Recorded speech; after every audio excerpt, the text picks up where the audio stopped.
So you spent how many years in New York City? 10. And New York City, from what I gather, I've never been to the place, but it seems like that would just be beyond sensory overwhelm in terms of the sounds, the sights, the smells, the people that are just in every corner. So how the heck did you navigate such, a massive city with all that possibly, overwhelming your senses? Yeah. Some days very poorly, I Okay. have to admit.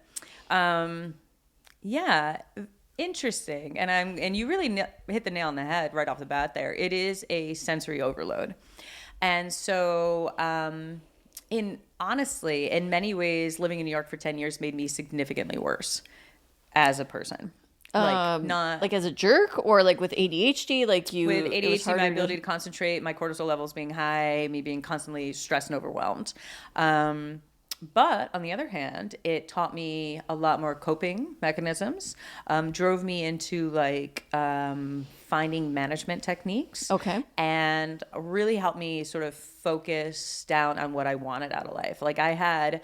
I think honestly, I would say, I instinctually feel like I should say I had this bad habit, but I don't think it was a bad habit, honestly. I had a habit that yielded sometimes really wonderful things of basically ooh, a penny, or ooh, a puppy. I would be going through life and it's like job offer. Ooh, job offer. Okay, we'll go over there. I have nothing to do this month. What's on the low? Tickets to Ecuador are really cheap. Ooh, Ecuador. Just just rent out my apartment in New York. I actually did that one time. I spent a month in South America, actually. This was in South America, and rented out my apartment in New York and saved money for the month, even though I wasn't working. Sure, you're traveling. With the expenses and everything.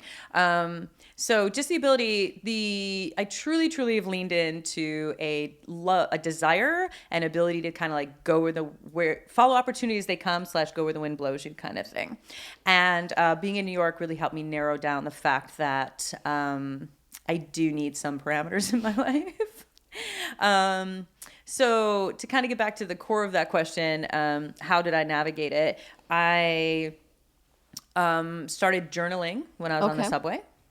As a use of my time there, as opposed to being on my phone or even reading a book. I started journaling. That was fascinating, what came out of this head on that one. In terms of just it helped me identify patterns in my life that I needed to work on, shall we say, both in relationships and just what was constantly making me unhappy or constantly making me unsettled.